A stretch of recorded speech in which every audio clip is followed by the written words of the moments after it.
बिस्मिल्लाहिर्रहमानिर्रहीम। अस्सलाम वालेकुम नाज़रीन, मैं हूं सैयद अनवारुल हसन और आप देख रहे हैं प्रोग्राम सच के साथ बराह रास्त पीटीवी न्यूज़ इस्लामाबाद स्टूडियो से। नाज़रीन, मुल्क भर में कोरोना वायरस की दूसरी लहर में रोज़ बरोज़ इजाफा होता जा रहा है, जिसकी वजह से जो मुस्बत केसेस की शरह है वो NCOC के मुताबिक 7.46% रिकॉर्ड की गई है, जो बायसे तशवीश है। और जो कोरोना वायरस की दूसरी लहर है, ये इससे अमवात में भी रोज़ बरोज़ इजाफा हो रहा है। हमने देखा कि पहली स्पाइक के बाद अब दूसरी स्पाइक जब से आई है तो इससे लोग जो हैं तेज़ी से मुतासिर हो रहे हैं। और इसी के पेश नज़र कल वज़ीर-ए-आज़म पाकिस्तान इमरान खान ने कौमी राब्ता जो कमेटी है NCC का, जो सबसे हाईएस्ट फोरम है कोरोना वायरस के हवाले से, NCOC की जो रिकमेंडेशंस होती हैं फिर उस पर फाइनल फैसला करते हैं, वो भी तलब कर लिया है।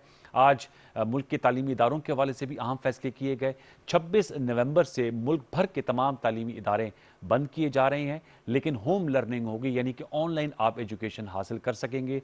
और आज वफाकी वज़ीर तालीम शफ़कत महमूद साहब ने बताया कि 25 दिसंबर से 10 जनवरी तक मौसम सरमा की तातीलात होंगी, यानी 26 नवंबर से 10 जनवरी तक तमाम जो एजुकेशनल एक्टिविटीज़ हैं एजुकेशनल कैंपसेस में वो मुअत्तल कर दी गई हैं। उसकी बड़ी वजह यह है कि तालीमी इदारों में जो कोरोना वायरस है उसमें बहुत ज़्यादा इजाफा हुआ है। ये भी बताया गया कि एक वीक में 82% इजाफा हुआ है। इसके साथ साथ जो यौमिया शरह है वो 1.8% से बढ़कर 3.3% तक हो चुकी है। लिहाजा इसको बेहतर समझा गया कि इन एजुकेशन एक्टिविटीज़ को सस्पेंड कर दिया जाए। ये हमने आपके सामने एक चार्ट भी रखा है ताकि आपको अंदाज़ा हो सके जो इस वक्त कोरोना वायरस की संगीनी है। और ये पाकिस्तान समेत दुनिया भर में जो सेकंड वेव है, क्योंकि ये सांस की बीमारी से जुड़ी हुई बीमारी है और जैसे जैसे सर्दी बढ़ रही है, आज इस्लामाबाद में भी बारिश है और बताया जा रहा है कि बारिशों का भी सीज़न शुरू हो रहा है। इसी हवाले से एक तो हम प्रोग्राम के अगले हिस्से में चलकर बात कर रहे होंगे एक एजुकेशन एक्सपर्ट से कि ऑनलाइन एजुकेशन को कैसे कंटिन्यू किया जाएगा, लेकिन पहले हाफ में हम डिस्कस कर रहे होंगे जो पॉलिटिक्स है वो भी हमें कोरोना वायरस के गिर्द घूमती हुई दिखाई दे रही है। आपने देखा कि कल PDM का जलसा हुआ, KP गवर्नमेंट ने इजाज़त नहीं दी, लेकिन अपोजिशन इत्तेहाद ने जलसा किया। उस पर भी डिबेट हो रही है कि उसमें कितने लोग आए, उसमें क्या तकरीर हुई, सख्तगीर मौक़िफ़ सामने आया। इसके साथ साथ ये भी बताया जा रहा है अपोजिशन की जानिब से कि पंजाब हुकूमत के इनकार के बावजूद मुल्तान और लाहौर के जलसे भी करेंगे।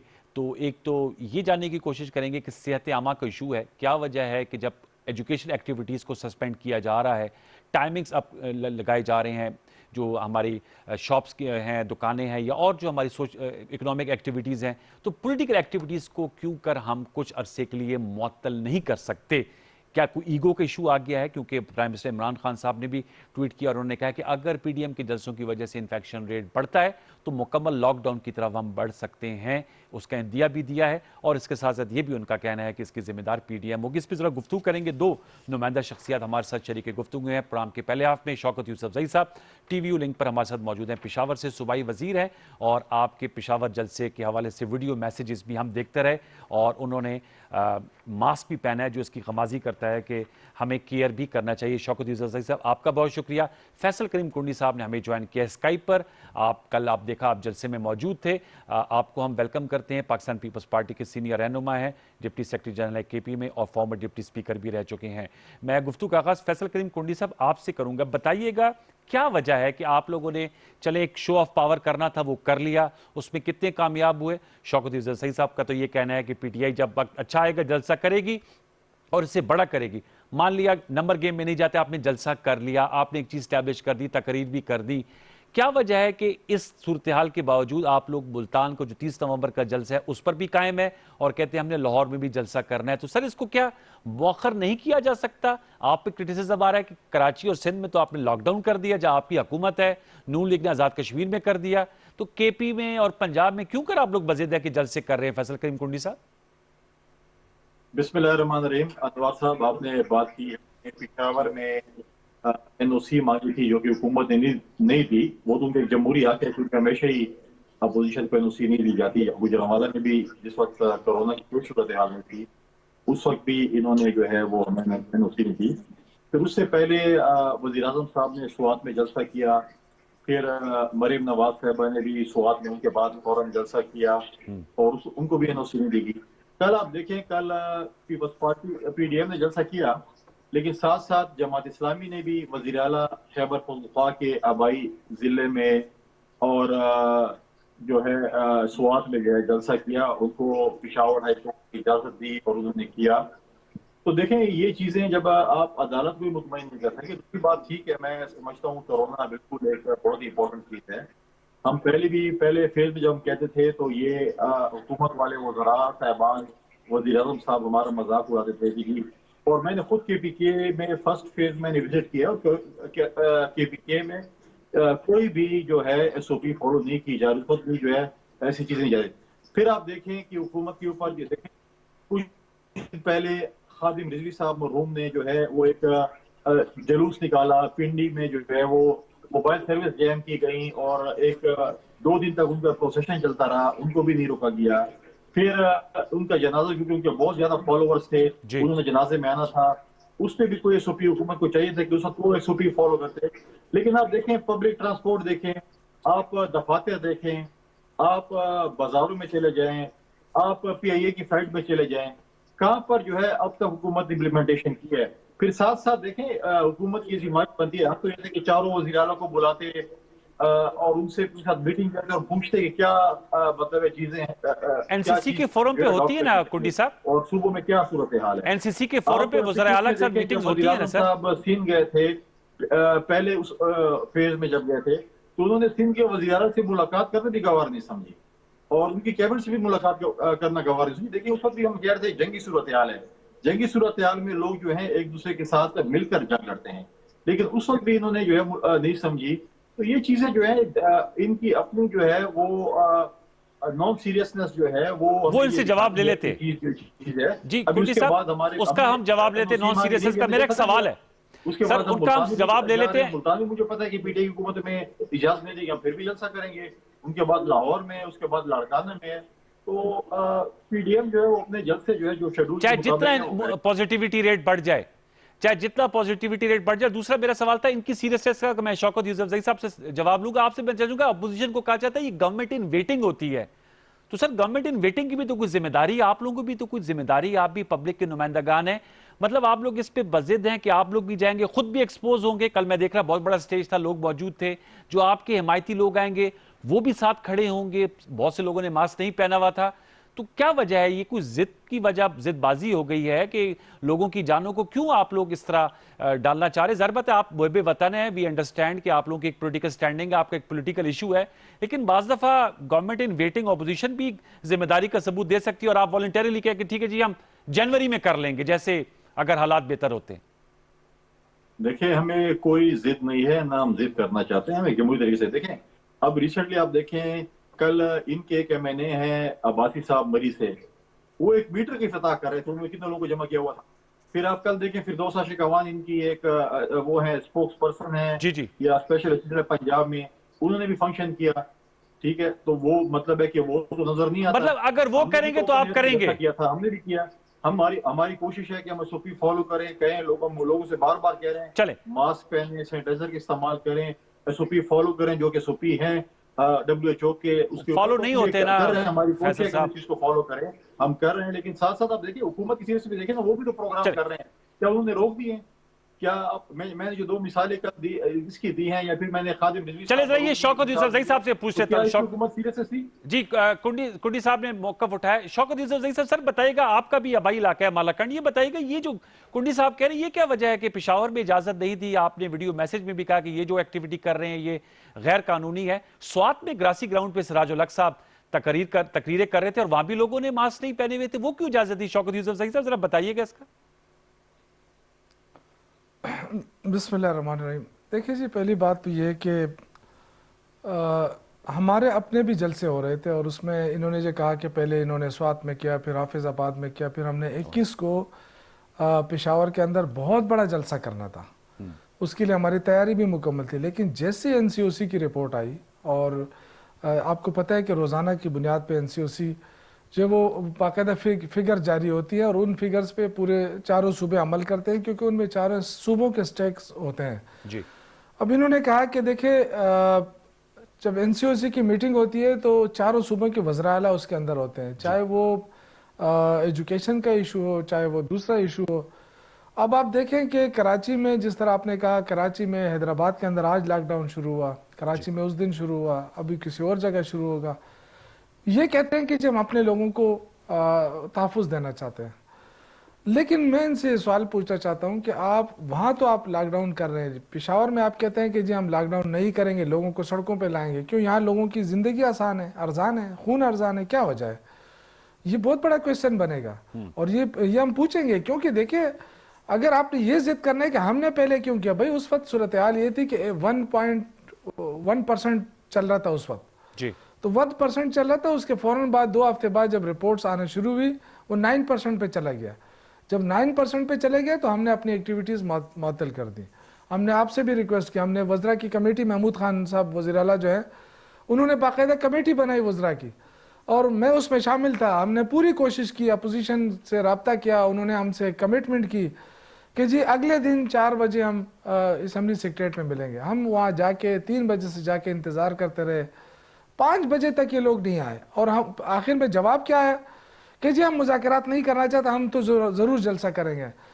मेरे खुद ये ख्याल था, मैंने कहा ठीक है आप जलसा भी कर ले, लेकिन हम आपको ब्रीफिंग तो दे देना, शायद आप सेंसिटाइज हो जाएं, शायद अपने लोगों को SOPs फॉलो कराएं। ठीक।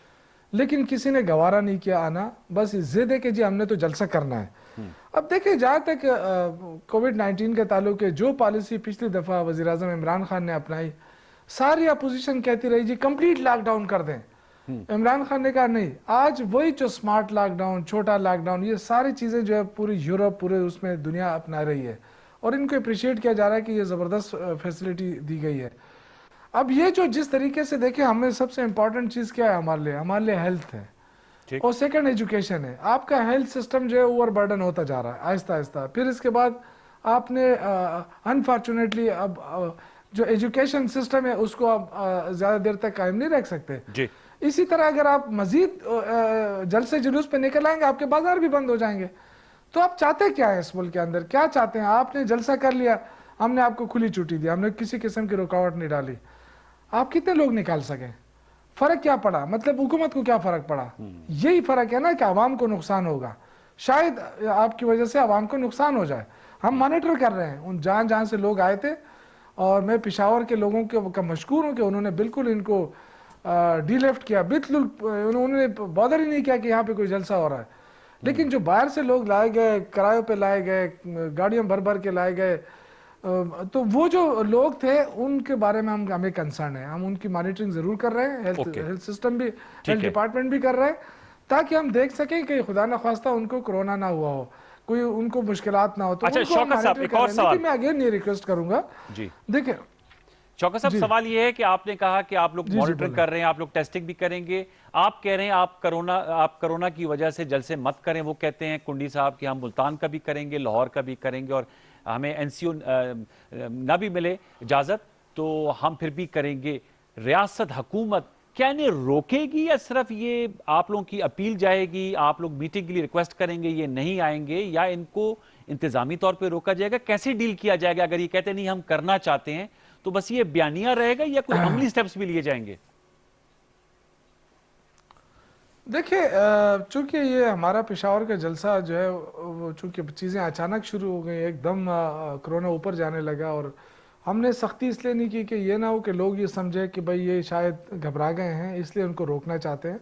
ठीक। हमने जब मीटिंग की हमने कहा कि चलो जलसा तो कर ले, हमें जलसे से कोई वो नहीं होगा, लेकिन कम से कम कोई SOP तो फॉलो कर लेना। ठीक। उसके लिए हमारी कोशिश थी कि हम मास्क सिस्टम शुरू किया जाए, वहाँ लोग जब आए डिस्टेंसिंग हो, लेकिन बदकिस्मती से इन्होंने बात सुनने भी गवारा नहीं किया। अब ये तो ये बता सकते हैं कि क्या वजूहत थी, क्यों मतलब इस तरह का एटीट्यूड अपनाया गया। हमने तो अपने साथ जो किया, हम देखिए हम पॉलिटिकल वर्कर हैं, पॉलिटिकल लोग हैं, जमहूरी हुकूमत है, हम किसी किस्म का ताकत के इस्तेमाल पे ना यकीन रखते हैं ना हमने ताकत का इस्तेमाल नहीं करेंगे, कोई रुकावट नहीं डाली। लेकिन मैं अगेन ये कहूँगा अब ये तो देखें जब पंजाब गवर्नमेंट खुद फैसला करेगी, क्योंकि वहाँ सूरत हाल क्या बनती है, क्योंकि इस वक्त तो बहुत खतरनाक सूरत हाल है, वायरस बहुत तेजी से कुंडी साहब से पूछते थे। अब जाहिर है देखिए या तो लोगों को बचाना है। ठीक है कुंडी साहब बताइएगा सर, ये हुकूमत को क्या फर्क पड़ा है? शौकत यूसुफजई साहब कह रहे हैं आपने पेशावर में जलसा कर लिया, आप मुल्तान में कर लें, आप लाहौर में कर लें, जलसों से कहते हैं हमें कोई फर्क नहीं पड़ रहा, और आप ही बल्कि बकौल शौकत यूसुफजई साहब के पेशावर में एक्सपोज हो गए, लोगों ने डीलिफ्ट आप लोगों को कराया। तो ये बिलावल साहब जनवरी की कैसे दे रहे थे पेशावर में खड़े होके? शौकत यूसुफ सही साहब पेशावर से ही मुखातिब है, कहते लोगों ने डिलिफ्ट करा और बिलावल साहब स्टेज से कहते जनवरी में हुकूमत जारी है। किस साल की जनवरी की बात कर रहे थे? शौकत यूसुफ साहब हुकूमत के तर्जुमान हैं, उनका हक बनता है कि वो हुकूमत को डिफेंड करें। आज अगर वो कह देते हैं कि कामयाब जलसा था, तो माजी में भी शौकत यूसुफ साहब ने सफर किया, क्योंकि वजीर थे, इन्होंने माजी में भी सफर किया था, पिछली हुकूमत में भी, तो वो नहीं चाहेंगे कि वो सफर करें। डिलिफ्ट किया नहीं थे लोग, मतलब ठीक है, आप कहते नहीं थे, फिर क्यों आप इतने खाइफ हैं? हमने देखें कभी भी नहीं कहा कि हम मीटिंग के लिए, हमने पहले दिन ही कह दिया था कि हम आपकी कमेटी के साथ बातचीत करने के लिए इंकारी थे। हमने पहली मैसेज कर दिया था, बल्कि स्टेटमेंट दे दी थी। और दूसरी बात यह है कि हमारी इंतजामिया के साथ पहली मीटिंग हुई थी, बड़ी खुशनसीबी से हुई थी। अचानक इंतजामिया ने हुकूमत के प्रेशर में आके हमारी एनओसी कैंसिल कर दी। जब आपने एनओसी कैंसिल कर दी, फिर आप हमारे साथ मीटिंग क्यों करना चाह रहे थे? जब आपने एक चीज कह दी कि हम नहीं करने दे रहे हैं, तो फिर तो बात करने की मतलब है कि बात ही नहीं रह गई थी कि हम आपके साथ बात करते हैं। तो फिर ये चीजें जो आप अगर आप कह रहे हैं कि आपको नहीं असर हुआ तो ठीक है, नहीं हुआ। अब आप कह रहे हैं कराची और हैदराबाद की बात करें, क्या आपने लॉकडाउन पेशावर में किया है? क्या आपके पब्लिक ट्रांसपोर्ट जहाँ पे खचाखच लोग भरे हुए हैं, बसों में, फ्लाइंग कोचेज में, सुजुकियों में, क्या उस पर लॉकडाउन था? क्या आपने एयरपोर्ट पे एसओपी फॉलो करवाए? क्या आपने सेक्रेटरीट में एसओपी फॉलो किए हैं? हमें तो कहीं पे किस पेशावर में लॉकडाउन नजर नहीं आया। आपने कहां पर लॉकडाउन किया है? हाँ, ये किया है कि आप कहें 3 दिन आप जाएं और 4 दिन न जाएं, क्योंकि 4 दिन कोरोना नहीं होता और 3 दिन कोरोना होता है, तो ये चीजें तो नहीं हो सकती। सर ये बताएगा उनका हुकूमत पे क्या फर्क पड़ेगा? कुंडी साहब, वो मैं उनसे पूछता हूँ कि पेशावर में लॉकडाउन क्यों नहीं किया? आप जल्द से जितने कर ले, हुकूमत की सेहत पे कोई असर नहीं पड़ रहा, आवाम की सेहत मुतासिर हो सकती है। और दूसरा, हुकूमत के सेहत पे असर नहीं पड़ा, जल्द से कर रहे तो जनवरी में पता चल जाए हुकूमत की सेहत पे असर पड़ता है नहीं पड़ता, फिर आप क्यों इतने जो है खाइफ हुए पड़े हैं? फिर करने थे जल्द से। हमारे पास तो लोग भी नहीं आते हैं, आप बकौल आपके, हमारे पास लोग भी नहीं आते हैं, तो फिर ठीक है, फिर हमें जल्द से करने दें। फिर आप क्यों इतने खाइफ हो रहे हैं और कह रहे हैं हमने नहीं रोका? कल आपने सारे रस्तों में कंटेनर लगाए हुए थे, मोबाइल सर्विस जैम की हुई थी, इंटरनेट सर्विस जैम की हुई थी, और अभी भी कहता है कि हम खाइफ नहीं थे और हमने ये जी यूसुफ सही साहब, लॉकडाउन पेशावर में आपने नहीं किया हुआ, एसओपीज नहीं फॉलो हो रहे, कुंडी साहब कह रहे हैं कंटेनर लगे हुए थे, क्या क्या कुछ नहीं हुआ था। जी अभी भी कह रहे हैं कि हमने तो लोगों को नहीं रोका। जी यूसुफ सही साहब, आपकी सीरियस टेस्ट क्या है? सीरियस टेस्ट क्या है? आप लोगों ने पेशावर में एसओपीज फॉलो नहीं हो रहे, पब्लिक ट्रांसपोर्ट पे कचाकच भरी हुई है, कुंडी साहब कह रहे हैं। जी शौकत यूसुफ साहब, जो पहले बात इन्होंने की, मैं इसलिए उसको रिस्पॉन्ड करूंगा, क्योंकि जो कंटेनर का बात इन्होंने की कि कंटेनर लग के इन्होंने रास्ते रोके, हमने ट्रैफिक मैनेजमेंट ज़रूर की है और उसको अप्रिशिएट किया गया है। कहीं पे भी आपको ब्लैकेट नज़र नहीं आया, कहीं पे आपको कोई जुलूस था ही नहीं। मतलब ये कि 5-5 गाड़ियाँ आती थी और उसमें 5-5 लोग होते थे, तो 25 लोगों के लिए हम क्यों रास्ते रोकते, हमें क्या जरूरत पड़ती?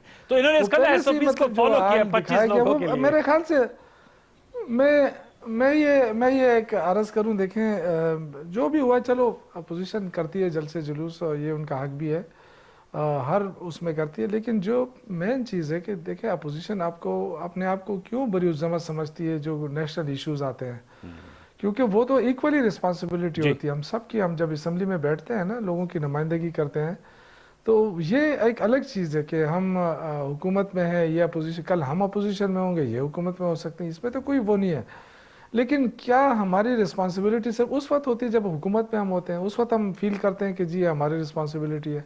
मेरे ख्याल से ये गलत है। दुनिया भर में चूँकि जमहूरी एटीट्यूड, हमारी पार्टियों में जमहूरियत नहीं है, हम यही तो बदकिस्मती है जो अपने आप को बड़ी बड़ी पार्टियाँ कहती है, कोई जमहूरियत नहीं है। पार्टियों के अंदर से जमहूरियत निकलती है, तब जाके कौमी उस पर एक आकाश आ जाता है उस पर।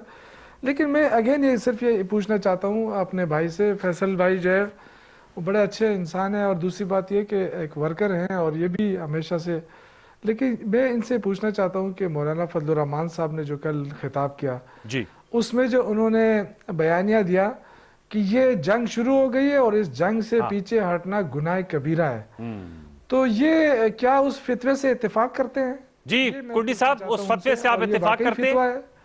और क्योंकि आपको लीड कर रहे हैं, अब मौलाना फजलुर रहमान साहब को लीड कर रहे हैं, और फैसल साहब उनकी क्यादत में जो है वो पीडीएम की तहरीक में मौजूद थे। ये भी एक वैसे है, वैसे तो ये आपस में ज़रबत हल्के के इख्तलाफ है।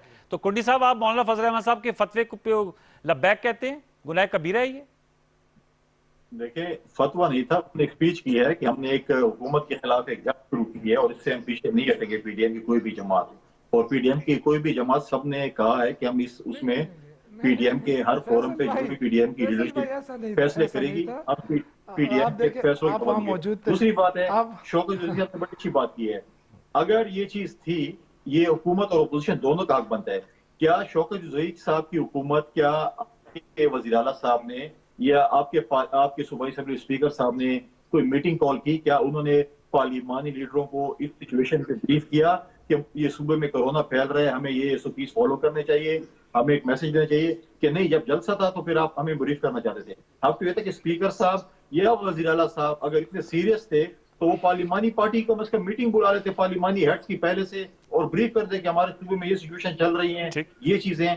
आज तक कोई इसके ऊपर ब्रीफिंग नहीं दी अच्छा, अब गई। आगे की बात मैं करते हैं ना अर्ज सर। करता हूँ। लेकिन जब जलसे होते हैं फिर ब्रीफिंग भी याद आता चले, पेशावर का जलसा हो गया। मैं इस पे इनका जवाब देता हूँ।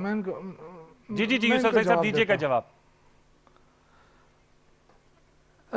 एक तो अनवर भाई, ये जो मेरी आवाज़ वापस आ रही है, ये ज़रा इनको कहीं जी जी, ठीक इसको कर सर दे। चेक करते हैं, आप जवाब दीजिए। दूसरा देखें, ये जो कह रहे हैं ना, इन्होंने बड़ी सही बात की कि पार्लिमानी पार्टियों को क्यों नहीं बुलाया गया। देखें, जब एनसीओसी का फैसला आ गया ना, तो उसके फ़ौरन बाद हमने कमेटी बनाई। वज़ीर आला महमूद खान ने, अगर आप देख लें वो तारीख भी देख लें, कमेटी बन गई। हमने फ़ौरन रब्ता किया अकरम दुरानी साहब से, जो अपोजिशन लीडर हैं, जितने पार्लिमानी लीडर हैं, लुत्फुर रहमान साहब, मैं आपको नाम गिनवाता हूँ, कोई इसमें कहे क्या मैं नहीं कहा है, सरदार हुसैन बाबक साहब, शेर आज़म वज़ीर साहब, सरदार यूसुफ साहब, इन सब से हमने रब्ते किए, इनायतुल्लाह साहब, जिन जिन पार्टियों के पार्लिमान लीडर थे। हमने ये नहीं कहा कि आप जलसा ना करें, हमने कहा कि चूंकि जलसा हो रहा है तो हम आपको ब्रीफिंग देते हैं।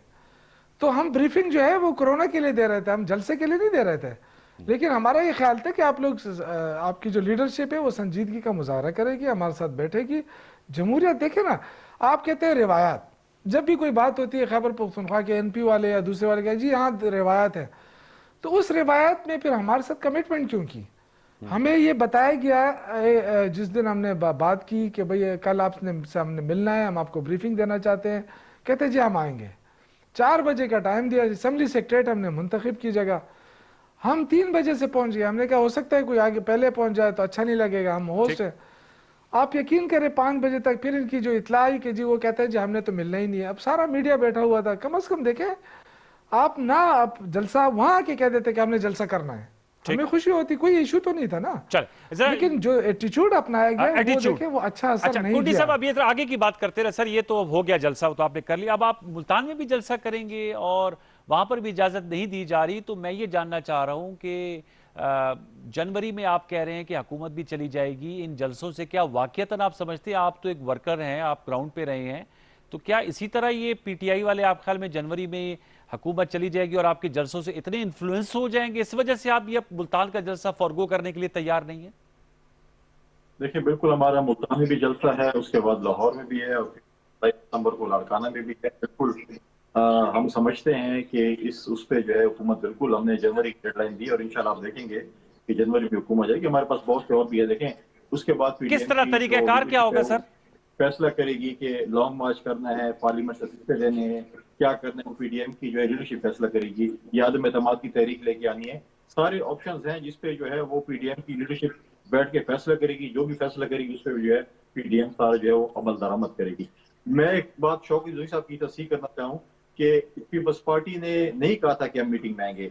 हमारे पार्लियामेंटर जो इन्होंने नाम लिया, पार्लियामेंटर साहब ने जो है वो उनकी सेहत ठीक नहीं थी, ऑपरेशन का था होगा। हमने सुबह 10 बजे उनको कन्वे कर दिया था और उन्होंने थ्रू मीडिया भी हमने कन्वे कर दिया कि 11 बजे कि हम इस मीटिंग में शिरकत नहीं करें, क्योंकि इन्होंने पहले हमारी एनओसी कैंसिल कर दी। फिर हमें कहा कि आ जाए आप, हम आपको जल्द से ब्रीफिंग देना चाहते हैं। जब हमने एनओसी कैंसिल कर दी फिर उसके बाद बैठने की जरूरत क्या है? वो आपने पहले भी कहा। शौकत यूसुफ से जनवरी में हुकूमत जा रही है सर, ये तो कुंडी साहब ने दोबारा इस बात को दोहराया, बिलावल साहब भी कह रहे थे, तो आप लोग परेशान नहीं है? ये तो बाबांगे दौल कह रहे हैं। ये अगेन नहीं सर, इस तरह की हुकूमतें जाती ना तो 126 दिन का धरना हमने दिया था। हाँ, जो आप बड़ा तो मौसर कंटेनर पे भी धरना थे, था, आपको तो और ज्यादा इस इसका तरह के एक्सपीरियंस धरने है। कोई दे भी नहीं सकता है।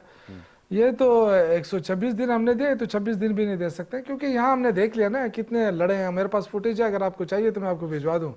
जो PMLN और JUI के जो वर्कर एक दूसरे पर डंडे बरसा रहे थे, वो हम सामने ही था सब कुछ।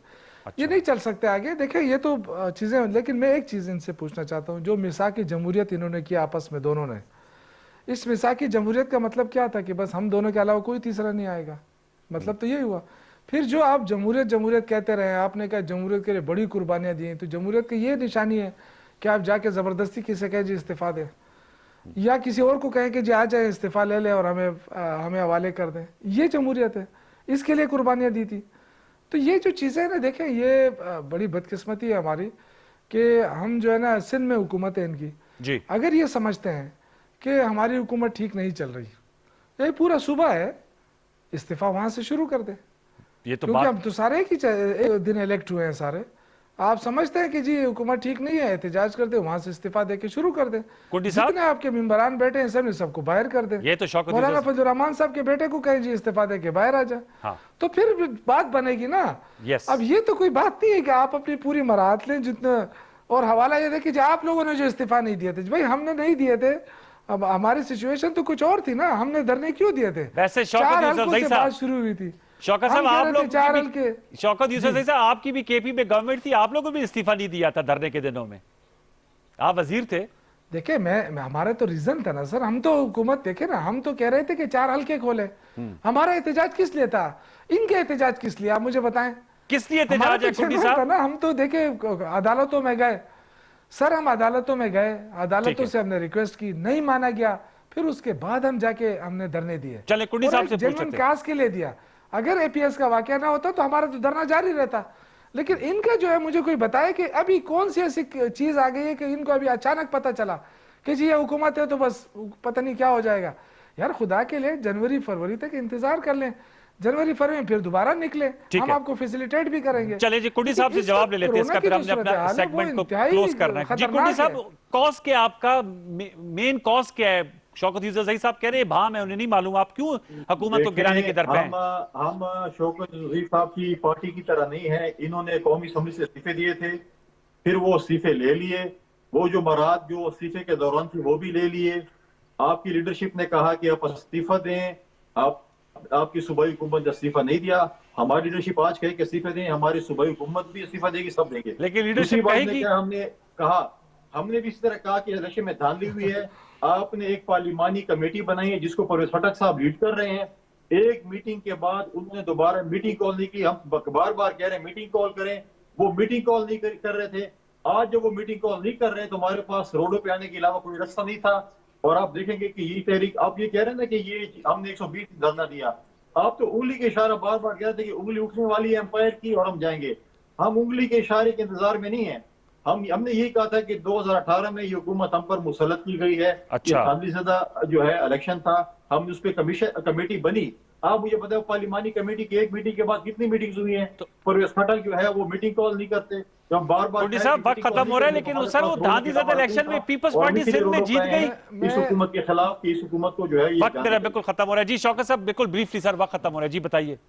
धांधलीज़दा इलेक्शन है सर, वो कह रहे हैं। नहीं, मैं ये कह रहा हूँ कि हाल ही में गिलगित बल्तिस्तान के अंदर अभी इलेक्शन हुए हैं, और दूध का दूध पानी का पानी हो गया, सबको पता चल गया कौन पॉपुलर है कौन नहीं है। चल, तो मेरा ख्याल है उसके बाद तो धरने को कोई जवाब नहीं रहता। जवाब ही नहीं रहता। चले, बहुत बहुत शुक्रिया शौकत यूसुफ ज़ई साहब बाकी आपका, फैसल करीम कुंडी साहब, दोनों मौजूद मेहमानों का बहुत शुक्रिया। व्यूअर्स, ये आपने नुक्ता नज़र सुना। छोटा सा वक्फ लेंगे, वक्फे के बाद आएंगे तो जो मैंने आपसे कहा था तालीमी सरगर्मियाँ मुअत्तल कर दी गई हैं, इस पर हम गुफ्तगू कर रहे होंगे vice chancellor Allama Iqbal open university से, क्योंकि वो डिस्टेंट लर्निंग, ऑनलाइन एजुकेशन में काफ़ी महारत रखते हैं। 1974 से यूनिवर्सिटी कायम है और 14 लाख के करीब 13 लाख से ज़्यादा इनके स्टूडेंट्स हैं, और ऑनलाइन एजुकेशन देखते हैं, इसकी फालियत और किस तरह इंगेज किया जा सकता है, टीचर्स की क्या ट्रेनिंग हो, क्या चैलेंजेस, इस पर गुफ्तगू कर रहे होंगे। एक वक्फे के बाद वक्फा ले लीजिए।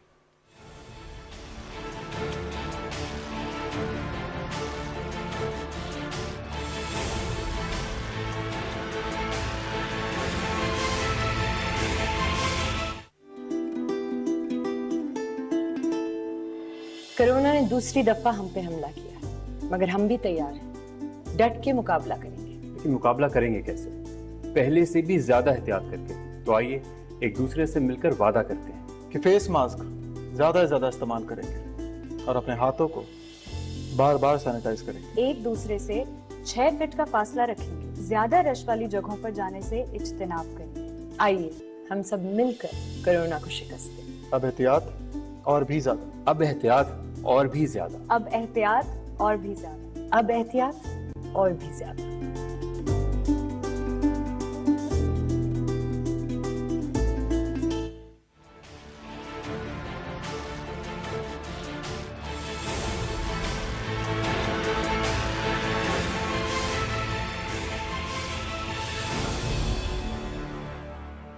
Welcome back viewers. हमारे साथ मौजूद हैं वाइस चांसलर हैं इलामा इकबाल ओपन यूनिवर्सिटी के प्रोफेसर डॉक्टर ज़ियाउल क़य्यूम साहब, जिनसे हम गुफ्तगू करेंगे कि अब चूंकि कोविड-19 की दूसरी लहर पीक कर रही है और हुकूमत ने फैसला किया 26 नवंबर से तमाम तालीमी इदारों को बंद करने का, लेकिन ऑनलाइन एजुकेशन रहेगी और फिर 25 दिसंबर से 10 जनवरी तक मौसम सरमा की छुट्टियां होंगी। तो इस दौरान ये जो डिस्टेंट लर्निंग है, ये जो ऑनलाइन एजुकेशन, चूँकि इलामा इकबाल ओपन यूनिवर्सिटी में बहुत ज़्यादा ये तरवीज इसकी दी जाती है, पाई जाती है, और बहुत से स्टूडेंट्स जो हैं इनको डिस्टेंट लर्निंग करते हैं, तो इनसे जानेंगे ये कितनी इसकी फालियत क्या है, इसके लिए क्या चैलेंजेस हैं, और जबकि अब बकौल माहिरीन के we are living in corona age, तो हम इससे कैसे बेहतर कर सकते हैं, क्योंकि लगता तो ऐसे ही है कि पूरा ये साल जो है और आने वाले दिनों में जब तक वैक्सीन नहीं बनती हमें डिस्टेंट लर्निंग पर इक्तफा करना होगा। बहुत शुक्रिया सर, आपने प्रोग्राम सच के साथ के लिए वक्त निकाला। मैं आपसे जानना चाहूँगा ज़ियाउल क़य्यूम साहब कि बताइएगा, मैं देख रहा था आप लोगों के माशाल्लाह 13 लाख से ज़्यादा स्टूडेंट्स हैं, 13 लाख, और 2899 एकेडमिक आपके स्टाफ मेंबर्स हैं, फैकल्टी मेंबर्स हैं और स्टाफ है। थोड़ा सा हमारे पहले तो व्यूअर्स को बताइएगा कि अब कोविड-19 की वजह से तालीमी इदारे फिर से बंद होने जा रहे हैं, ऑनलाइन एजुकेशन, इसकी अहमियत, फालियत, और जो पाकिस्तान के अंदर, क्योंकि इसकी एक्सेप्टेबिलिटी भी एक बहुत बड़ा इशू है, लेकिन आप लोगों का चूंकि यूनिवर्सिटी ये दे रही है, क्या चैलेंजेस हैं इसमें? बहुत शुक्रिया अनवर साहब, बड़ा पर्टिनेंट टॉपिक ऑफ डिस्कशन है आज के तनाज़ुर में, लेकिन एज सच इवन जो एक्सेस टू एजुकेशन की तरवीज के लिए और या उसको प्रमोट करने के लिए जो एक मीन्स हो सकता है, बहरहाल वो ओपन डिस्टेंस लर्निंग या डिस्टेंस एजुकेशन बहरहाल है, ऑनलाइन लर्निंग है। और मैं ब्रीफली आपसे कहूँ, जो आपने अपने इब्तिदाई कलमात में कहा, एक सवाल का जवाब तो यही है, इसी सवाल में जवाब है कि एक ऐसी यूनिवर्सिटी जो कमोबेश पिछले 46 साल से डिस्टेंस एजुकेशन में अपने कह लीजिए अपने ऑपरेशंस को चला रही है, तो आप ज़रा उसके स्केल का अंदाज़ा कीजिए कि वो एक यूनिवर्सिटी कमोबेश 13 लाख तलबा और तालबात को पढ़ा पा रही है। अगर इतने तलबा और तालबात आप फॉर्मल एजुकेशन सिस्टम के ज़रिए से उनको एजुकेशन देना चाहते होते, तो आप मल्टीप्लिकेटिव फैक्टर में कैलकुलेट कर लीजिए कि आपको कितने इदारों की ज़रूरत थी। एग्जैक्टली। दूसरी बात, मेरी यूनिवर्सिटी आज तक तकरीबन 3.6 मिलियन डिग्रियाँ इशू कर चुकी है। सो फिर करस्पॉन्डिंगली जो ओपन डिस्टेंस लर्निंग या डिस्टेंस एजुकेशन वाले मोड्स की जो एक कह लीजिए अफादियत है, एक पहलू जो अफादियत का है, वो इस बात से काफ़ी आया हो जाता है। दूसरी बात जो आज के बिल्कुल पर्टिकुलर तनाज़ुर में हम बात करते हैं, इस बात से तो इस बात में कोई दूसरी राय नहीं है कि आज जिस सिचुएशन से हम नबर्द आज़मा हैं, उस केस में ऑनलाइन लर्निंग और distance education only option available है to actually provide access of education to the students who were otherwise enrolled in formal educational institutions. Exactly. हाँ, वो schools हैं और आप यूनिवर्सिटी तक चले जाइए। रही बात आपके सवाल के आखिरी हिस्से की कि उसकी अहमियत एज सच एजुकेशन सिस्टम के तौर पे कितनी है, तो मेरा एक मुख्तसर सा जवाब है, ये हमारे मिथ्स हैं, ज़ाहिर एप्रीहेंशंस होती हैं, जिस सिस्टम को हम बहुत अच्छा नहीं जानते होते उसके बारे में हमारी रिजर्वेशन ज़्यादा ज़ाहिर होती हैं। आज के दौर में पूरी दुनिया में आप MIT, Harvard, Oxford, Cambridge, Ivy League universities, Europe की यूनिवर्सिटियाँ आप आ जाइए, एटलीस्ट अंडर ग्रेजुएट एजुकेशन सारी उन्होंने ऑनलाइन कर दी है। तो क्या ये तसव्वुर कर लिया जाए कि जो अदरवाइज़ पहले यूनिवर्सिटियाँ बड़ी टॉप रैंक तसव्वुर की जा रही हैं, और हैं भी, इसमें कोई शक नहीं है, इस मोड ऑफ एजुकेशन और डिलीवरी ऑफ कंटेंट को मोड को चेंज करने की वजह से क्या आज वो खुदा न खास्ता सब स्टैंडर्ड एजुकेशन दे रही हैं? ऐसा नहीं है। ऐसा नहीं। ठीक है, ये आपने एक अच्छा पर्सपेक्टिव दे दिया। आप थोड़े से सवालात हैं मेरे। ज़ाहिर बात है अब ऑनलाइन एजुकेशन जो है वो दी जाएगी। जब पहली कोरोना वेव आई तो हमने देखा कि इलामा इकबाल ओपन यूनिवर्सिटी और पाकिस्तान टेलीविजन ने टेली स्कूल का कॉन्सेप्ट भी दिया। वो कितना सक्सेसफुल रहा, मैं आपसे जानना चाहूँगा आपके एंड में, क्योंकि मेरे ख्याल में कोर्स बनाना वो आप लोगों का काम था, मेथोडोलॉजी, पैकेजिंग आप लोग कर रहे थे, हम लोग आपको एक डिलीवरी प्लेटफॉर्म दे रहे हैं, तो अब उसकी मेरे ख्याल में ज़्यादा अहमियत भी बढ़ जाएगी। कितना इफेक्टिव होता है, क्योंकि जैसे हमारी डिस्कशन से पहले बात हो रही थी ऑफ कैमरा कि इसमें फीडबैक इंटरेक्टिव नहीं होता, और तालीम जैसे मैं और आप गुफ्तगू कर रहे हैं, हमारा एक मुकालमा हो रहा है, लेकिन जब टेलीविजन के थ्रू एजुकेशन जाती है उसमें मुकालमा नहीं होता, तो स्टूडेंट्स का फीडबैक आपको नहीं मिल पाता। तो प्रोफेसर साहब बताइएगा किस तरह इस चीज़ को, ये जो लूप होल्स हैं या जो चैलेंजेस हैं, इनको कैसे आप कोप विद कर सकते हैं? अच्छा, इसमें भी मेरा ख्याल है हमें दोनों पर्सपेक्टिव्स रखने चाहिए इस गुफ्तगू को करते हुए। जब हमने ये वाला सारा हमने कन्फ्रंट की कोरोना की सिचुएशन कोविड-19 की, मैं बहरहाल एक चीज़ को हमें एक्नॉलेज करना चाहिए, गवर्नमेंट ऑफ पाकिस्तान ने बड़ा प्रोएक्टिव रोल अदा किया, और मेरी मिनिस्ट्री ने honestly, led by Shafqat Mahmood sahab and even prime minister sahab, we presented to him as well. और जो सबसे बड़ा कह लें चैलेंज था वो यही था कि इन बच्चों का तालीमी साल किस तरह बचाया जा सकता है, स्कूल से लेके और यूनिवर्सिटियों तक। And the only means of actually providing them learning material and enabling them to really complete their academic years वो यही था कि हम किसी तरह से इस remote kind of learning mode में, किसी तरह distance learning mode में उनको enable कर सकें। So teleschool was one initiative, schools के लिए at least, जिसमें मैं साथ ये कहता चलूँ कि हमारे बहुत सारे प्राइवेट पार्टनर्स ने उसमें बहुत फ़ाल किरदार अदा किया, कंटेंट देने की हद तक। सो लर्निंग ऑब्जेक्टिव्स पे फिर जो हमारा डायरेक्टरेट है फेडरल एजुकेशन का, उसमें एक्सपर्ट्स ने बैठ के उसकी सिफ्टिंग की ताकि एक सिक्वेंशियल फॉर्म में कंटेंट जो है उसको पैकेज किया जा सके। मेरी यूनिवर्सिटी का जो इंस्टीट्यूट ऑफ एजुकेशनल टेक्नोलॉजी है, उन्होंने इन दोस्तों के साथ मिल के काम किया और हमने फिर उसकी पैकेजिंग करके आपको दिया कि आप उसको ऑन एयर करना शुरू करें। सो एक कलेक्टिव एफर्ट थी। लेकिन इसके साथ मैं कहता चलूँ वो एक आइडियल सिचुएशन नहीं हो सकती अनवर साहब, लेकिन ये एक बहुत बड़ा और बहुत अच्छा इनिशिएटिव ज़रूर था। ठीक, बच्चों को एंगेज करने के लिए देखें, घरों में रह के स्टूडेंट्स के, छोटी उम्र के बच्चों से लेकर सब तक, उसके अपने एक साइकोलॉजिकल इश्यूज भी हैं। You need to engage this segment of the population, productive activity. हाँ जी, उनमें। ठीक, सो वो एक हद तक ज़रूर एक दफ़ा बच्चों को हम एंगेज कर पाए, और साथ साथ कॉलेजेस और यूनिवर्सिटियों में फिर मुख्तलिफ डिपार्टमेंट्स ने काम करके किसी तरह से टीचर्स को एंगेज करके जो लर्निंग एनवायरनमेंट था उसको एनेक्ट करने की कोशिश की, जिसमें चैलेंजेस रहे। It was an extraordinary situation और हमने एक्स्ट्राऑर्डिनरी फैसले किए, जिसमें बज़ाहिर इंप्रूवमेंट की गुंजाइश बज़ाहिर मौजूद थी, आज भी है, आइंदा भी रहेगी। इसको इंस्टीट्यूशनल शेप अप कैसे दी जा सकती है? अब उसमें गुजारिश ये है कि उस वक्त तो शायद हम बिल्कुल फर्स्ट टाइम कर रहे थे, तो हमारे पास अब प्राइमरी ऑब्जेक्टिव उसको एनेक्ट करना था, एनेबल करना था। इस दौरान में पिछले 5-6 महीने में यूनिवर्सिटियों को, कॉलेजेस को, डिफरेंट गवर्नमेंटल डिपार्टमेंट्स को बहुत सारा वक्त मिला कि उसमें लेसन लर्न देखे जाएं क्या हैं जब हमने उस फेज़ को एग्जीक्यूट किया, और इंटरनेशनल स्टैंडर्ड प्रैक्टिसेस क्या हैं ओपन डिस्टेंस लर्निंग एनवायरनमेंट में पढ़ाने की। सो हमने गैप्स आइडेंटिफाई किए हैं और बहुत सारी यूनिवर्सिटियों ने तो इवन उसके मुताबिक अडेप्ट भी कर लिया। अच्छा, बहुत सारे गवर्नमेंट के इदारों ने कर लिया। मसलन मेरी मिनिस्ट्री में शफकत महमूद साहब के पास उन्होंने एक पूरा सेक्शन क्रिएट कर दिया है ओपन डिस्टेंस लर्निंग का, बल्कि पिछले हफ्ते उन्होंने एक कमेटी डिवाइस की है जिसमें मुख्तलिफ एक्सपर्ट शामिल किए हैं। मेरी यूनिवर्सिटी वाइस चांसलर अल्लामा इकबाल ओपन यूनिवर्सिटी उसमें शामिल हैं, जिसमें उनकी डायरेक्शन ये है कि पाकिस्तान की open distance learning policy frame की जाए। ठीक है, ताकि ये जो मिसकंसेप्शंस हैं कि क्या डिस्टेंस लर्निंग में पढ़ने वाला बच्चा या बच्ची जो है वो कमतर एजुकेशन ले रहे हैं या उसकी नौइयत और एक्सटेंट ऑफ लर्निंग डिफरेंट है उससे, इन सवालों का जवाब बज़ाहिर हमें किसी स्टैंडर्ड फ्रेमवर्क से ही दे सकते हैं। इस बात को कह के मैं साथ कहता चलूँ कि इवन फॉर्मल एजुकेशन सिस्टम्स में भी जहाँ पे फेस टू फेस एजुकेशन होती है, आप स्कूल से लेकर यूनिवर्सिटी तक चले जाएं, वहाँ पे भी क्वालिटी के इश्यूज़ हो सकते हैं अगर हम जो डिफाइंड नॉर्म्स और स्टैंडर्ड्स हैं उनकी कंप्लायंस इंश्योर नहीं करते। And so is about online education, it's not an exception. ठीक है, अच्छा मुझे प्रोफेसर बताएगा, आपके 44 सेंटर्स हैं पूरे पाकिस्तान में? जी, हमारे 54 अच्छा, आई स्टैंड करेक्टेड। तो ये जो कहा जाता है कि ज़ाहिर बात है ये ऑनलाइन एजुकेशन इंटरनेट स्पीड से बहुत मुंसलिक है और कंप्यूटर होना बड़ा लाजमी है, तो जो पाकिस्तान के दूर अफ्तादा इलाके हैं उनके लिए क्या आपके जहन में क्या अल्टरनेटिव है, मुतबादिल क्या है फिर? अच्छा, एक मैं क्विकली साथ बात कहता चलूँ इस बात का जवाब देने से पहले कि किसी भी तालीमी एनवायरनमेंट, मेरा जो इकोसिस्टम है इस खुसूसन ओपन डिस्टेंस लर्निंग का, इसके 3 बड़े मेजर कंपोनेंट्स हैं जी। तो जब हम बात करें तो जो आपके इसी सवाल पे मैं उसी बात के साथ आऊँगा भी।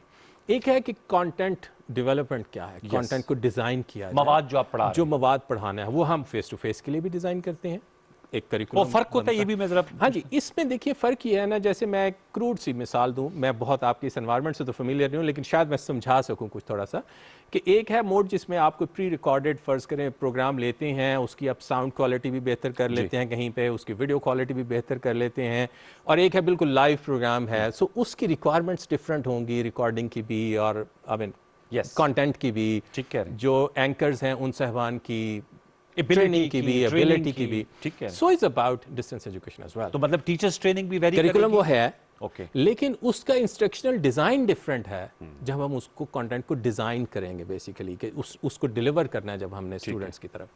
इस पे बहुत काम होने की ज़रूरत है, चूँकि हमने ये किया कि ये किताब है, अगर इसको डिजिटल फॉर्म में कन्वर्ट कर दिया है और किसी भी मीन्स ऑफ कम्युनिकेशन के ज़रिए से स्टूडेंट की तरफ भेज दिया है तो डिस्टेंस एजुकेशन एनेबल होगी। It's not like that, it is not to be like that. दूसरा है जो जिसका इजहार आपने फरमाया कि उसका कंटेंट की फिर जो डिलीवरी प्लेटफॉर्म है, जो कम्युनिकेशन चैनल है जिस पे उसने जाना है वो क्या है। एंड ऑब्वियसली आज की दुनिया में जो टेक्नोलॉजी इन्हांस लर्निंग का फिनोमेना है, जो ऑनलाइन लर्निंग का फिनोमेना है, वो बहरहाल टेक्नोलॉजी के ज़रिए से और इंटरनेट के ज़रिए से एनेबल हो रही है। लेकिन इंटरनेट एक कंपोनेंट है, इसमें कोई शक नहीं है कि जब हम इस एनवायरनमेंट पे जाएंगे तो लोग जो कम्युनिकेशन एनेबल हो रही है उसको किसी रिसीविंग एंड पे लेने के लिए और सेंडिंग एंड से सेंड करने के लिए जो आपके पास कम्युनिकेशन चैनल अवेलेबल है वो या टीवी है, जैसे टेली स्कूल वाली एग्जांपल है, या ये इंटरनेट के ये जो आजकल चल रहा है जूम मीटिंग, वेबिनार, अच्छा ये है फिर व्हीकल जो कैरी कर रहा है कंटेंट को बेसिकली। तो मेरा सवाल, मेरी गुजारिश ये है कि एक पहलू जिसकी निशानदही आपने की वो वाक़तन चैलेंज है मेरे मुल्क में, जहाँ पे इंटरनेट की फैसिलिटी दूर अफ्तादा इलाकों में या ना होने के बराबर है या कई जगहों पे है ही नहीं। ठीक, सो वो एक चैलेंज है। हमारी यूनिवर्सिटी, चूँकि मैं रीजनल कैंपसेस और रीजनल सेंटर्स के साथ ऑपरेट करता हूँ, तो मेरे बलूचिस्तान के जो दूर अफ्तादा इलाके हैं या इंटीरियर सिंध के हैं फॉर एग्जांपल, या फाटा के हैं, मैं उन बच्चों को, या गिलगित बल्तिस्तान के कुछ इलाके हैं, आज़ाद जम्मू एंड कश्मीर के हैं, मैं उनको अपने रीजनल कैंपस पे ले आता हूँ। ओके, या मैं उनको जहाँ पे बेहतर सहूलतें मुयसर हैं, या मैं रेंट करता हूँ, एक तरह से आउटसोर्स करता हूँ कि मैं कुछ ऐसे स्कूल्स या कॉलेजेस को एंगेज कर लेता हूँ जहाँ पे उनका स्टडी सेंटर बना देता हूँ और बच्चे वहाँ पे आते हैं, टीचर वहाँ पे आ जाता है और उनको पढ़ा लेता है। ठीक है। सो हम एक mix type of model use करते हैं, जो मेरी यूनिवर्सिटी की एक खूबी है मैं समझता हूँ, जिससे हम इसको एनेबल कर पा रहे हैं। लेकिन एक साथ मैं कहता चलूँ फिर अगेन, चूँकि हमें गवर्नमेंट के साथ अच्छे जो इनिशिएटिव्स हैं उनको पब्लिसाइज करके लोगों को ये बताना चाहिए कि गवर्नमेंट उनकी बेहतरी के लिए काम कर रही है। ठीक है। इस चैलेंज को देखते हुए जो हमें पिछले एक्सपीरियंस में आया, शफकत महमूद साहब से एक पूरी उन्होंने हाई लेवल मीटिंग की जिसमें PTA को इन्वाइट किया, PDCL को इन्वाइट किया, उन्होंने टेलीकॉम ऑपरेटर्स को कुछ को एंगेज किया कि ये स्प्रेड और कवरेज ऑफ इंटरनेट को किस तरह से बेहतर किया जा सकता है। और उस पर फिर एक इवन इंटर मिनिस्टेरियल कमेटी बन गई प्राइम मिनिस्टर साहब की हिदायत पे, जो कि इंटरनेट की एक्सेस को बेहतर करने के लिए अपना पूरा एक रोड मैप पे काम कर रही है। ज़ाहिर उसमें वक्त लगेगा लेकिन उस पर काम शुरू हो गया। दूसरी जो बड़ी इंपॉर्टेंट बात है अनवारुल हसन साहब, वो डिलीवरी व्हीकल है जो उस कंटेंट को कैरी करेगी। इंटरनेट पे भी Zoom, it's a means of, actually it's a meeting software। अच्छा, it's a net meeting software. ये इस पे लर्निंग मैनेजमेंट, मतलब देखें मैं ये कहता हूँ कि कम्युनिकेशन एस्टैब्लिश करने के लिए बात ठीक हो सकती है एक स्मॉल स्केल पे, फर्ज करें उसकी लाइसेंसिंग कॉस्ट है, नेट मीटिंग है फॉर एग्जांपल, या गूगल का गूगल क्लासरूम है, गूगल मीट है फॉर एग्जांपल, वो लोग यूज़ कर रहे हैं, प्राइवेट स्कूल्स यूज़ कर रहे हैं, ठीक है, ये कॉस्ट इफेक्टिव सोल्यूशंस हैं। लेकिन ये फैक्चुअली और ग्रेजुअली गूगल ने अपने गूगल मीट को बहुत इंप्रूव किया। अच्छा, ज़ाहिर है ये एक बिजनेस पर्सपेक्टिव भी था, लेकिन मैं जब अपने स्केल की बात कर रहा हूँ, पंजाब यूनिवर्सिटी की आप बात करते हैं, आप कायद आज़म यूनिवर्सिटी की बात करते हैं, ये बड़ी यूनिवर्सिटियाँ जहाँ पे 40-50 हज़ार स्टूडेंट हैं, वुड यू बिलीव कि जो मैं इस सेमेस्टर में स्केजुलिंग करूँगा अनवारुल हसन साहब, 18 लाख कोर्सेज की स्केजुलिंग करूँगा। 18 लाख कोर्सेज की। Can Zoom handle this volume? Can for example Google Meet handle this volume? ये एक सवाल है। एंड वे फॉरवर्ड फिर इसका क्या है? And way forward is we should design purposefully, we should have purposefully designed learning management systems to enable this online learning, distance learning, open distance learning. Sir ये तो आपने बताया बहुत अहम बड़े चैलेंज जामियात के हवाले से, चूंकि आप माहिर तालीम भी हैं, जो बच्चे हैं सर उनके लिए आप क्या सजेस्ट करेंगे? क्योंकि अब ये ज़ाहिर बात है, मैं देख रहा था ऑन अ लाइटर साइड के मौसम सरमा की छुट्टियां हो गई तो हमारे घर में भी बच्चे हैं तो दे आर वेरी हैप्पी, लेकिन ज़ाहिर बात है छुट्टियां हो गई हैं, अगर ये छुट्टियां नहीं है ऑनलाइन एजुकेशन है तो उनके लिए आप क्या सजेस्ट करेंगे? मैं सर समझता हूँ कि हमें कंटेंट डिज़ाइन पे और कंटेंट डेवलपमेंट पे, खुसूसन स्कूलों के लेवल, जो हमारा लोकलाइज्ड कॉन्टेक्स्ट में कंटेंट लिखा जाए वो बनाने की बहुत ज़रूरत है, जो गेमिफाइड हो। जो शुरू के साल हैं इनमें आप बच्चों को किताब नहीं पढ़ा सकते। आज के दौर में जो एक इंटरेक्टिव लर्निंग का तस्वर है, इस ग्रेड्स 1 से 5 तक तो पर्टिकुलरली, और फिर 5 से 8 तक भी हमें स्पेशलाइज्ड कंटेंट बनाने की ज़रूरत है, जो मिनिस्ट्री ऑफ एजुकेशन ने बहरहाल एक इनिशिएटिव लिया भी है, और मुझे बहुत उम्मीद है इंशाल्लाह ये यूनिफॉर्म करिकुलम के साथ ही फिर उसका जो कंटेंट डेवलपमेंट वाला फेज़ है ये करिकुलम बन जाएगा, तो उस पर भी मैं ये समझता हूँ कि हमें अपना कंटेंट डिज़ाइन कर लेना चाहिए। सर, आपके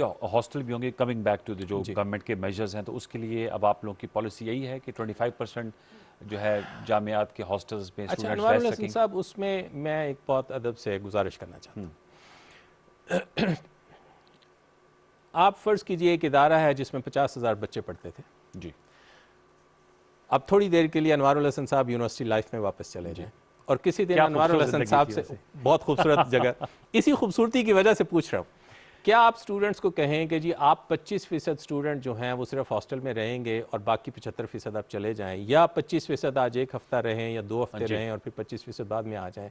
ये प्रैक्टिकली बहुत मुश्किल है इम्प्लीमेंट करना। लेकिन मैं अब बहुत चूंकि ये पेंडेमिक है और सर, इसमें लेकिन अब जो बच्चे देखें, मसलन हमारे एक कॉलीग हैं बलूचिस्तान की एक यूनिवर्सिटी के वाइस चांसलर थे, जब ये डिस्कस हो रहा था तो उन्होंने कहा कि अब मसलन मैं अपने लसबेला से किसी बच्चे को कहूँ कि तुम ये जो 50 स्टूडेंट हो ये किसी कुछ अरसे के लिए वापस फ़र्ज़ करें अपने अपने इलाकों में चले जाओ, तो बलूचिस्तान में ट्रैवलिंग इस तरह से है कि शायद वो 600 मील का सफ़र करके कभी आते होंगे, तो क्या मैं उन्हें ये कह रहा हूँ कि वो पहले चले जाएं और फिर 15 दिन बाद आ जाएं या 25 दिन बाद आ जाएं, या जो भी एक हम बैचेस में ऑपरेट करने की बात कर रहे हैं, इसकी सर प्रैक्टिकल बहुत सारी डिफ़िकल्टीज़ हैं। अच्छा। इस्लामाबाद में एक यूनिवर्सिटी में स्टूडेंट्स ने बहरहाल एहतजाज भी किया कि ये बच्चों के लिए मैनेजेबल नहीं है। फिर उसी के साथ हमने ये कहा है कि बच्चे जब हॉस्टल में आएंगे तो कोरोना का टेस्ट करवा के आएंगे, तो क्या जब वो अपना वो बैच करने के बाद चले जाएंगे और फिर किसी स्टेज पे वापस आएंगे तो क्या फिर कोरोना का टेस्ट करवा के आएंगे? इसकी एक इकोनॉमिक वैल्यू भी है, उसकी कॉस्ट भी है, बच्चों के लिए एक हैसल भी है। सो प्रैक्टिकली मैं ये समझता हूँ कि शायद बैचेस में ऑपरेट करना यूनिवर्सिटियों के लिए मुश्किल बहुत मुमकिन नहीं है। ये मेरी एक ज़ाती राय है। लास्ट में टूवर्ड्स दी एंड सर, ये कोरोना ने तो हमारी ज़िंदगी को बिल्कुल तलपट कर दिया है सर। सियात आमा का इशू है, बहुत सी अनफॉर्चुनेटली अमवात भी हो रही है, इन्फेक्शन भी बढ़ रहा है। मैं आपसे अगर जानना चाहूँ एज एन एजुकेशनिस्ट, एजुकेशन पे कितनी कारी ज़रब लगाई है कोविड-19 में, और इससे इसका मदावा कैसे मुमकिन है? अनवारुल हसन, इस बात से इनकार नहीं किया जाना चाहिए कि हमने उससे सफ़र किया है। हेल्थ और एजुकेशन सेक्टर जनरली भी अगर आप बिल्कुल बात करें, कोई भी कैटास्ट्रॉफी हो, नेचुरल डिज़ास्टर हो, तो जो सबसे पहले 2 सेगमेंट हिट होते हैं और जो एक आम आदमी को और हमारी वाइडर पॉपुलेशन को भी अफेक्ट करते हैं, वो हेल्थ और एजुकेशन है। गवर्नमेंट ने बड़ी कंसर्टेड एफर्ट्स किए हैं हेल्थ के सेक्टर में भी। आप दुनिया में देखिए क्या हालात रहे, जो बड़ी एडवांस नेशंस हैं वो लोग शायद उसको हैंडल नहीं कर सके। अल्हम्दुलिल्लाह एक अल्लाह का करम रहा, और बहरहाल हॉस्पिटल्स में डॉक्टर्स ने बड़ा सेल्फलेस किरदार अदा, फ्रंट लाइन हमारे हीरोज़ हैं उन्होंने। सो हेल्थ में इन्वेस्टमेंट हुई और उसमें बेहतरी भी है। एजुकेशन में भी मैं समझता हूँ सर, देखें कोई आइडियल सिचुएशन तो नहीं है, हमें कॉम्प्रोमाइज़ किए, फैकल्टी ने कॉम्प्रोमाइज़ किया। कल को आपने उनको कहा कि आप ऑनलाइन मोड में पढ़ाना शुरू कर दें, हमने उनकी ट्रेनिंग नहीं की उस तरह से, हमारे पास वक्त नहीं था। बच्चों को इसी तरह से जो कल तक फेस टू फेस मोड में स्टूडेंट्स पढ़ रहे थे, हमने किसी दिन उनको, हाँ वो छोटे बच्चे भी हैं, अब वो स्क्रीन देखने के और कंप्यूटर पे देखने की कोशिश कर रहे हैं। हमारे सीनियर टीचर्स थे जिन्होंने कभी ऑनलाइन एजुकेशन में पढ़ाया नहीं था, आज वो भी लर्न करके किसी तरह से मुख्तलिफ मीन्स के ज़रिए से बच्चों से रब्ता करने की कोशिश कर रहे हैं, पढ़ाने की कोशिश कर रहे हैं। जो एक बहुत बड़ा चैलेंज जो इस सारे के बावजूद भी हमें दरपेश है, वो असेसमेंट मैथड्स पे है। अच्छा, कि किसी भी तरह से पढ़ा तो हमने लिया जूम पे, गूगल मीट के ज़रिए से, व्हाटएवर, हम उनके इम्तिहान कैसे लें? हम वो कन्वेंशनल वही फेस टू बिठा के किसी कमरे में इम्तिहान लेने वाले सेटअप के आदी हैं। इस ऑनलाइन मीन्स में हमें बहरहाल असेसमेंट मेथड्स पे भी काम करने की ज़रूरत है कि इस मीन्स में, इस मोड में पढ़ाने के बाद हम उनका इम्तिहान इसी मोड में कैसे ले सकते हैं। हमारी यूनिवर्सिटी उस पर खासा काम कर रही है, और हमने अभी इंटरनेशनल स्टूडेंट्स का इस पेंडेमिक के बावजूद हमारे इम्तिहान शुरू हैं और हम उनका ऑनलाइन एग्जाम ले रहे हैं इस दफ़ा, पहली दफ़ा अल्हम्दुलिल्लाह सारे means. We wish you best of luck. और ज़ाहिर बात है, एक मैं आप बात कर दूँ सर, मेरी यूनिवर्सिटी कहीं पे भी किसी भी इदारे को, जो तालीमी इदारा है, अगर इस सिलसिले में किसी भी तरह की कैपेसिटी डेवलपमेंट की, ट्रेनिंग की, कैपेसिटी बिल्डिंग की हेल्प की ज़रूरत हो, मेरा इदारा बिल्कुल एक नेशनल कॉज की तरह से उनके साथ वेरी गुड ऑफर जी, और इससे ज़रूर लोग जो तालीमी इदारे हैं वो ज़रूर मुस्तफ़ीद हों। आपका बहुत शुक्रिया vice chancellor Allama Iqbal university doctor Ziaul Qayyum साहब हमसे गुफ्तगू कर रहे थे। व्यूअर्स, आपने देखा कि बहुत से चैलेंजेस हैं और बड़ा कोई मुश्किल दौर है, और अल्लाह ताला हमारे लिए आसानियाँ पैदा करें, और इन मुश्किलात से निपटने के लिए अज़म तो पाया जाता है, लेकिन इसमें चैलेंजेस बार कैफ है। हम सब ने मिलकर अपना अपना इंडिविजुअली और कलेक्टिवली हिस्सा डालना होगा। आपको गुफ्तगू कैसे लगी, फीडबैक अपना जरूर दीजिएगा। इंशाल्लाह ज़िंदगी रे सेहत रही तो आपसे मुलाकात होगी कल रात 10:05 पर। लेकिन जाने से पहले एक दफ़ा फिर अपील करेंगे कि सैनिटाइज़र का इस्तेमाल कीजिए, अपना जो है वो मास्क लगाइए, हम इसी लगा सकते हैं बावजूद क्योंकि ये प्रोग्राम करना है, लेकिन साथ ये मौजूद रहता है। इन चीज़ों को आपने दोबारा से मलूज़ खातिर रखना होगा। जैसे हम पहली वेव में अपील कर रहे थे, तो appeals are starting from PTV। कल तक लिए सैयद अनवारुल हसन सच के साथ की पूरी प्रोडक्शन टीम को इजाज़त दीजिए। अल्लाह ताला हम सबको अपने हिफ्ज़-ए-मान में रखे। अल्लाह ने के बाद।